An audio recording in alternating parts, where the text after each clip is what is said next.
केजरीवाल जी जो भी मन में आता है कह देते हैं। पहले आए थे, छोटी सी गाड़ी थी, कहा था नए तरीके की राजनीति करूंगा, इलेक्ट्रिक पोल पर चढ़ गए थे और सबसे बड़ा लिकर का स्कैम दिल्ली में हुआ है और उनके घर की आपने फोटो देख ली।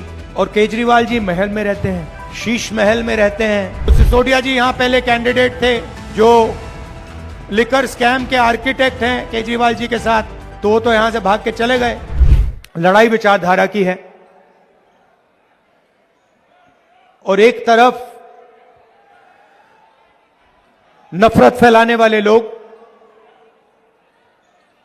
बीजेपी आरएसएस के लोग,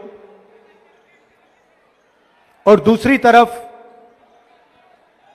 कांग्रेस पार्टी, हमारी विचारधारा। और इसको समझाने का सबसे आसान तरीका नफरत के बाजार में मोहब्बत की दुकान खोलनी है। और कुछ कहने की जरूरत ही नहीं होती।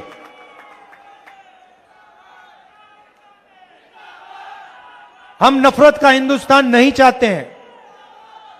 हम डर का, हिंसा का, नफरत का हिंदुस्तान नहीं चाहते हैं। हमें मोहब्बत की दुकान चाहिए। और दूसरी तरफ आरएसएस, बीजेपी जो भाई को भाई से लड़ाते हैं, एक धर्म को दूसरे धर्म से, एक जात को दूसरी जात से, और बीच में केजरीवाल जी जो भी मन में आता है कह देते हैं। पहले आए थे, छोटी सी गाड़ी थी, कहा था नए तरीके की राजनीति करूंगा, इलेक्ट्रिक पोल पर चढ़ गए थे। याद होगा आपको, याद है कि दिल्ली को बदल देंगे।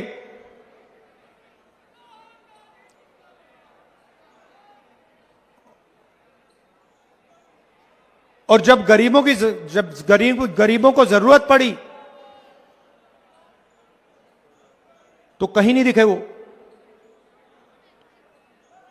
जब दिल्ली में हिंसा हुई कहीं नहीं दिखे वो। और कहा था कि साफ राजनीति लाऊंगा और सबसे बड़ा लिकर का स्कैम दिल्ली में हुआ है और उनके घर की आपने फोटो देख ली। नरेंद्र मोदी जी ने मुझे घर से बाहर निकाल दिया, फेंक दिया उठा के। मैंने चाबी दी, मैंने उनसे कहा भैया लो अपना घर, मुझे नहीं चाहिए, भागो यहां से। और केजरीवाल जी महल में रहते हैं, शीश महल में रहते हैं।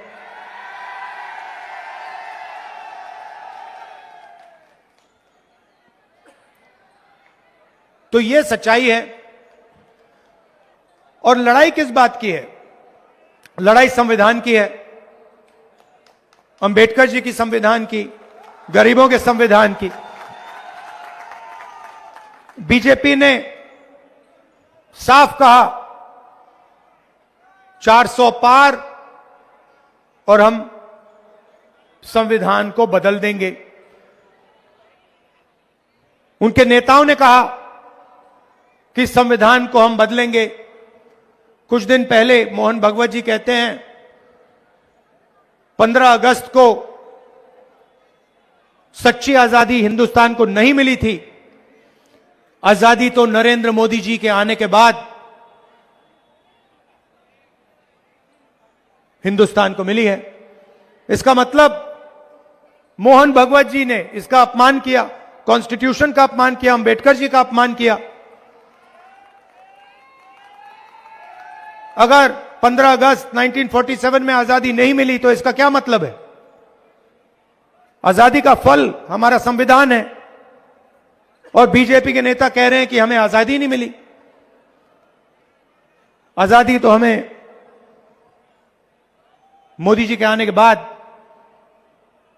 जब राम मंदिर का उद्घाटन हुआ है तब मिली है। और राम मंदिर के उद्घाटन में आप मुझे बता दो, एक गरीब व्यक्ति आपको उस उद्घाटन में नहीं दिखा होगा। अंबानी दिखे, अदानी दिखे, सब बड़े बड़े लोग दिखे, अरबपति दिखे, और हमारी जो राष्ट्रपति हैं, आदिवासी हैं, उनको वहां तक नहीं जाने दिया। नई पार्लियामेंट बिल्डिंग का उद्घाटन होता है, नरेंद्र मोदी जी कहते हैं हिंदुस्तान की राष्ट्रपति नहीं जाएंगी, उद्घाटन वो नहीं करेंगी। तो ये अरबपतियों का हिंदुस्तान चाहते हैं, 5-10% का हिंदुस्तान चाहते हैं। और संविधान कहता है कि इस देश के सब लोग एक जैसे हैं, समान हैं, कोई कम नहीं है, कोई बड़ा नहीं है, कोई छोटा नहीं है। हिंदुस्तान के सारे नागरिक एक समान है। कॉन्स्टिट्यूशन में लिखा हुआ है, इसमें लिखा हुआ है कि इस देश में किसी को नहीं डरना चाहिए। इस देश में, इसमें कहां लिखा है कि एक अरबपति को हिंदुस्तान के सारे एयरपोर्ट, सारे पोर्ट, डिफेंस की इंडस्ट्री, इंफ्रास्ट्रक्चर सारा का सारा पकड़ा देना चाहिए? कहां लिखा है इस किताब? तो यह डर फैलाने का लक्ष्य है। यह हिंदुस्तान का धन अरबपतियों के हवाले करना चाहते हैं, यह आपको लड़ाना चाहते हैं। हिंदू मुसलमान, एक जात के लोगों को दूसरे जात से यह लड़ाना चाहते हैं। और फिर जो आपका धन है वो आपके जेब से निकालकर अरबपतियों को देना चाहते हैं। एक तरफ मोदी जी का चेहरा दिखाएंगे, देखो ध्यान भड़काने का काम है, ध्यान भड़काने का काम है। कभी आपको अमिताभ बच्चन दिखाएंगे, कभी आपको अमिताभ बच्चन, फिर कभी अंबानी की शादी, फिर कभी कहेंगे भैया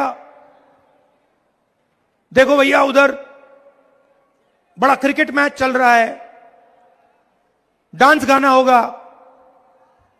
मन की बात होगी, मगर काम की बात मीडिया वाले कभी नहीं करेंगे। काम की बात क्या है? काम की बात क्या है? काम की बात यह है कि भैया हमें रोजगार क्यों नहीं मिल रहा, महंगाई क्यों बढ़ती जा रही है, हमारे जेब से पेट्रोल का पैसा अंबानी की जेब में क्यों जा रहा है। यह है काम की बात। अदानी को सारे के सारे एयरपोर्ट क्यों मिल रहे हैं, अग्निवीर क्यों हुआ, जवानों से पेंशन क्यों छीनी गई। ये हैं सच्चे मुद्दे। इसके बारे में कोई बात नहीं करेगा, मगर नुकसान तो आपका होता है।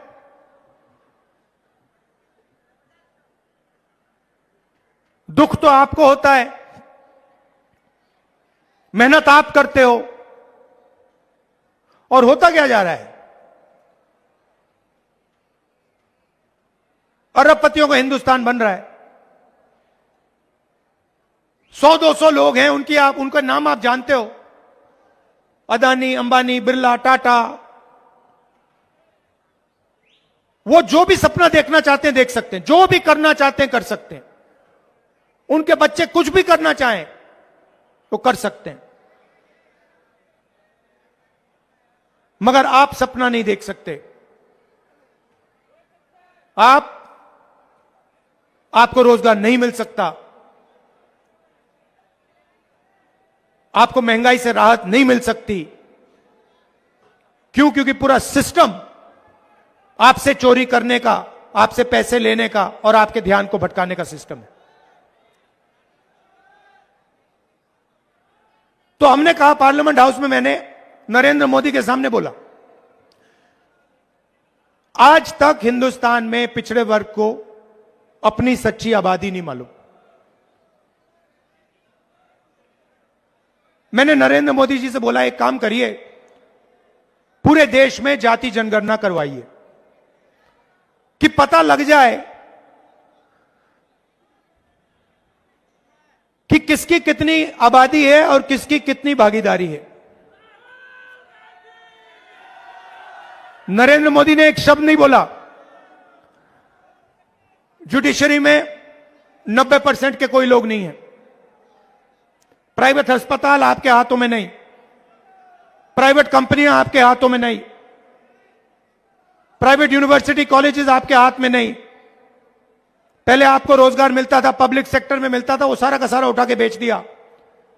पहले आप सेना में जा सकते थे, अब कहते नहीं भैया सिर्फ 4 साल रहोगे, उसके बाद ना आपको पेंशन मिलेगी ना शहीद का दर्जा मिलेगा। यह फर्क है कांग्रेस पार्टी और उनमें। मैंने तो सीधा मोदी जी से कहा है कि देखो भैया, आप करो ना करो, हमारी सरकार आएगी, जहां भी आएगी वहां पर हम जाति जनगणना का काम एकदम शुरू कर देंगे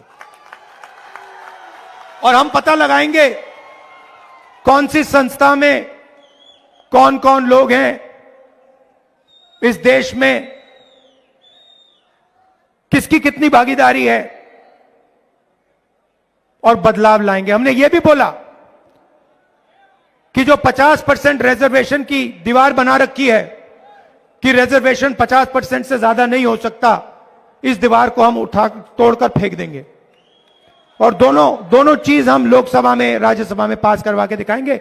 और यहां दिल्ली में हमारी सरकार आएगी तो हम जाति जनगणना करेंगे।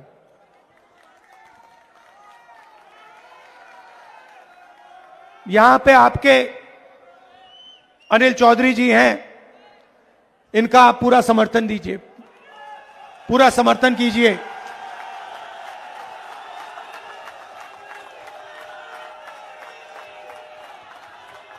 यहां पहले सिसोदिया जी कैंडिडेट थे ना, सिसोदिया जी से, तो सिसोदिया जी यहां पहले कैंडिडेट थे, जो लिकर स्कैम के आर्किटेक्ट हैं केजरीवाल जी के साथ, जिन्होंने मतलब पूरा भ्रष्टाचार यहां किया, तो यहां से भाग के चले गए, डर के मारे भाग के चले गए। अच्छी बात है, आप अनिल को भारी बहुमत से जिताइए और याद रखिए, देखिए सबसे जरूरी चीज हिंदुस्तान के भविष्य के लिए नफरत के बाजार में मोहब्बत की दुकान खोलनी है, नफरत के खिलाफ लड़ना है। मोहब्बत का हिंदुस्तान चाहिए हमें नफरत का हिंदुस्तान नहीं चाहिए, हम नहीं होने देंगे। और इस देश में किसी को नहीं डरना चाहिए, किसी को भी नहीं डरना चाहिए। ये हम सबका देश है, ये मोहब्बत का देश है, ये भाईचारे का देश है, ये एकता का देश है और इसके लिए और संविधान के लिए हम लड़ते रहेंगे और हमारी जीत होगी। आप सबका बहुत बहुत धन्यवाद, दिल से धन्यवाद।